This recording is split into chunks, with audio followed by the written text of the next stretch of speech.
अगदी जलद व अचूक बातम्यांसाठी पाहत रहा महामीडिया 24 सदैव तत्पर।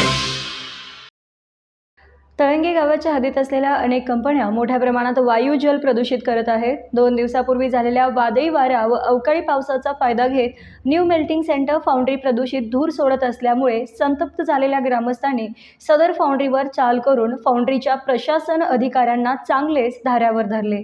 ग्रामस्थांचे रौद्ररूप पाहून येत्या 10 दिवसांमध्ये प्रदूषित धुराचा कायमचा बंदोबस्त करण्याचं लेखी आश्वासन फाउंड्रीच्या अधिकाऱ्यांनी दिले।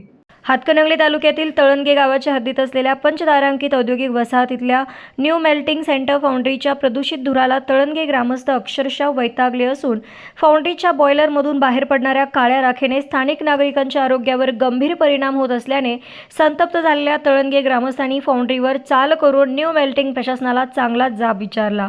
यावेळी आंदोलक माजी सरपंच संजय भोसकर, ग्रामपंचायत सदस्य प्रमोद वाघमोडे, सुशांत शिंगाडे, सामाजिक कार्यकर्ते अनिल बिरांजे यांनी प्रशासन अधिकाऱ्यांना चांगलेच सुनावत धाऱ्यावर धरले। ग्रामस्थांचा रुद्रावतार पाहून न्यू मेल्टिंग प्रशासनाने ग्रामस्थांची माफी मागत 10 दिवसांमध्ये प्रदूषणाचा कायमचा बंदोबस्त करण्याचे लेखी आश्वासन दिल्याने ग्रामस्थ शांत झाले। न्यू मेल्टिंग प्रशासनाच्या वतीने प्रशासन अधिकारी इम्रान मुलानी व सुधीर कदम यांनी ग्रामस्थांची माफी मागत 10 दिवसात प्रदूषणाचा कायमचा बंदोबस्त करण्याचे लेखी आश्वासन दिल्याने ग्रामस्थ शांत झाले। यावेळी माजी सरपंच संजय भोसकर, ग्रामपंचायत सदस्य प्रमोद वाघमोडे, सुशांत शिंगाडे, सामाजिक कार्यकर्ते अनिल बिरांजे, तंटामुक्त अध्यक्ष आकाश येताळे, युवासेना प्रमुख सागर लोहार आदीसह ग्रामस्थ उपस्थित होते। मी ग्रामपंचायत सदस्य तळंगे काल वादळी पावसाचा फायदा घेऊन या new melting company centre private limited कंपनीने यांच्या काल युनिटमधून आणि यांच्या बॉयलरमधून युनिट 2मधील सेंड जाळी नसल्यामुळे एकदा पूर्णपणे डस्ट आणि एकदम धूर नागरिकांच्या लोकांना एकदम आरोग्याचे धोका निर्माण होण्यासारखा यांनी धूर पूर्णपणे सोडून नागरिकांना एकदम धोका निर्माण झालेला आहे।